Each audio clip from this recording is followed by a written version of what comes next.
بسم الله الرحمن الرحيم كلن هبون داوديال إذا لهانتين با كسو دوادا قباناها حقيقة وررك عالمك يا صوماليا كنا سو دوادا شريف شو runtii qodobada halkan aan ku eegi doono waa wararkii ugu dambeeyay saacadihii la jiifay waxyaabihii soo kordhay runtii Iran iyo Israel intii la hurday caawa fariimo culus ay hawada isku marsiyeen waxaan sidoo kale eegi doonaa xaaladda dalka Kuuba uu wajahaya sidoo kale ra'iisul wasaaraha ee dalkaas Jarmalka taageerada xoogan uu muujiyay Israel iyo waliba hadalhaynta aad ugu xoogan ka dhashay saacadihii ugu dambeeyay waxaan sidoo kale eegi doonaa marxaladaha kala duwan waqtigan saameynta shidaalku uu ku yeeshay iyo marxaladaha waqtigan dabcan ay wajahdo xaaladda bariga dhexe markaas ugu horreeyay bal muuqaalkan idin daaraya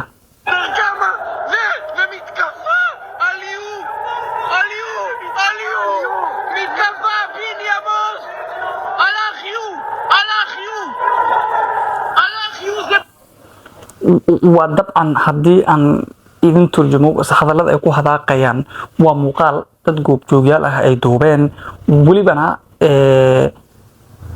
يكون موجين جنتهل لذا كإيمانية إيران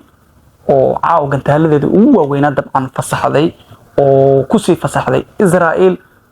ومجال تل أبيب وماشي وحن كل عيان مجال تل أبيب وهي ولبنا دقين تن إسرائيل دبعاً هذا لغوه waa wax hore u geysatay marka si loo eego marxaladaha hadda ay wajahayaan ay cawaaqib xumadeed ay tahay sidoo kale ninkii ra'iisul wasaaraha dalkaas waa idin sideen doona muuqaalkaas waliba xogtiisa macluumaadkiisa ra'iisul wasaaraha Jarmalkana Kees Smersinki la dhahay dabcan isna wuxuu si cad ama goob fagaaro ugu sheegay xilli uu ka qayb galayay ololaha doorashada halkaasi taageero buuxdana ugu muujiyay dabcan in uu si weyn markaas u taageersan yahay Israel حقن أي تهوى أي رادين إن طبعا أي ولي بيبربر يسوي تاجه بل إلى دعوة سجن. Das ist schon eine Richtungswahl in Baden-Württemberg. Ja, sage ich Ihnen gerne etwas zu, wenn Sie den Zwischenruf machen. Meine Damen und Herren, die von mir geführte Bundesregierung wird an keinem Tag irgendeinen Zweifel daran lassen, wo wir stehen. Wir stehen an der Seite Israels.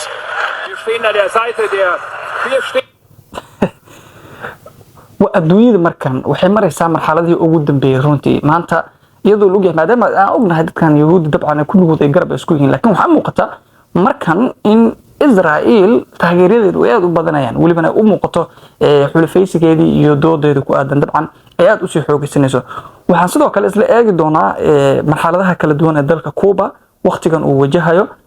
قلب كاس أدر كيسان وقلب طبعا دومها عندها مركز خلب كلا جفوري ودجال ضد بدن أول شن ترجارس يكون دنتنا ما يكون دعوامين سواء كلا دونتنا وتاسع أركيسان صور كهلك أركيسان وحيابها أردن وحيا مركن بيبيهم مركز السهمان يكون يلان كران مرحلة كلا دون ولي وقت كان يأت كجرت يضل ذلك كوب مركن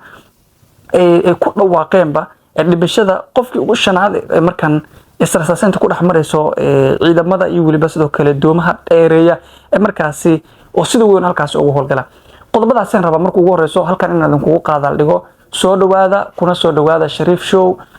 قف كستو الصومالي مقال كان سو جارن وحن كدل بننا إنه مقال كان نولا يجريو لايك تسحب الرنتي ده تفرق بدن أي إنه توصل مدن كوجود بين الجنال كأد هو سنوصل عيني شن إتمن كان دمبر رمضان قرشهنا وإن نجاري كرنا لبكون وإن سدوا كله ووي تايم هارس كان أمبوحين كرنا قف كستو صومالي أنا نجاسين كرتا يدا سود هذا مركله وحن أجد دونا مركا مقال أي دوبين ويبنا دد جوب جوجيال أها يجون مركاسي مقال كان أي دفعا أي كدوبين جنتال كإيمانية إيران يجون مركاسي كسر ده وده سرق مجال تل أبيب ورنتي دد ومركاسي دلك إسرائيل يضع أي مركاسي أي سيران نبت جليده diideen sidoo kale ay ugu yiraayeen waxyaabaha ugu badan ee hawada ee Israel markaasi ay bilaabeen in ay markaasi soo ridaan gantaalada ee dadka waliba sidoo kale deegaanka ayaana dabcan laga maqlaya iyaga oo ku qaylinayo waxaan muuqda hal gantaal maaha oo ay ka badan yihiin ay waliba waxyaabo badan oo la mid ah laakiin waan ku daarayaa muuqaalka markaad aragto runtii waxay xaad leedahay Israel markan talaabadeeda wayba dhaqaajisay أو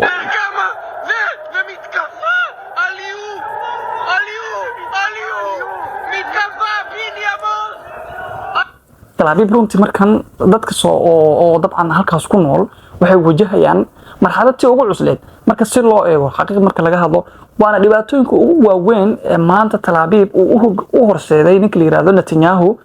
taasi oo dabcan ay god mugdi ay ku riday waa caqabadaha ugu xun waqtigan ay wajahayaan Iran sidna u joojin weyday dagaalka ka dhanka ay ku haydo Israel inkastoo Israel iyada qudeeda hore ay wax badan u duqisay laakiin marka kani waa lagu kala dhamaanaya wala sidoo eegi doona wixii kale ka soo kordho qubnaashana dambanada ku qaada ligi doona sida muuqaalkeedan kugu tusayba waana kaas oo soo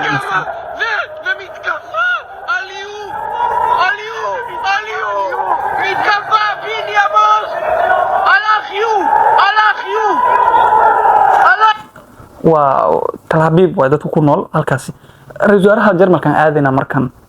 والله waxa cajiib ah lagama filanaynin laakiin ololihiisi ayuu ku darayba inuu si weyn u taageerayo führte Bundesregierung wird an keinem Tag irgendeinen Zweifel daran lassen, wo wir stehen. Wir stehen an der Seite Israels. Wir stehen an der Seite wir stehen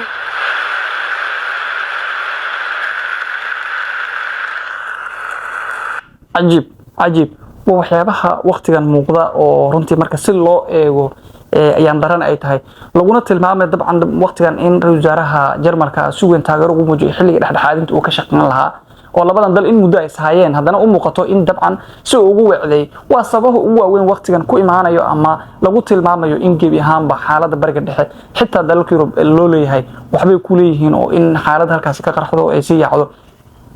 warar kale ugu waaweyn oo qayb ay ka tahay dabcan in xitaa safka ugu weyn markan Israel loo maray ay yihiin kuwa markaas u muuqda dabcan in ay garab weyn ay ka helayaan Israel mudooyinkii ugu dambeeyay xaaladaheeda ma sahlaneyn laakiin tani waa mid kale oo ka daran caawgan talada weyn ay ku turtay Israel waa Iran sidoo kale meelaha ugu badan la tilmaamay qayb ka noqdeen salgida military iyo waliba meelaha sida weyn ay hogaamiyashooda ay ku dhuumaneen hadaba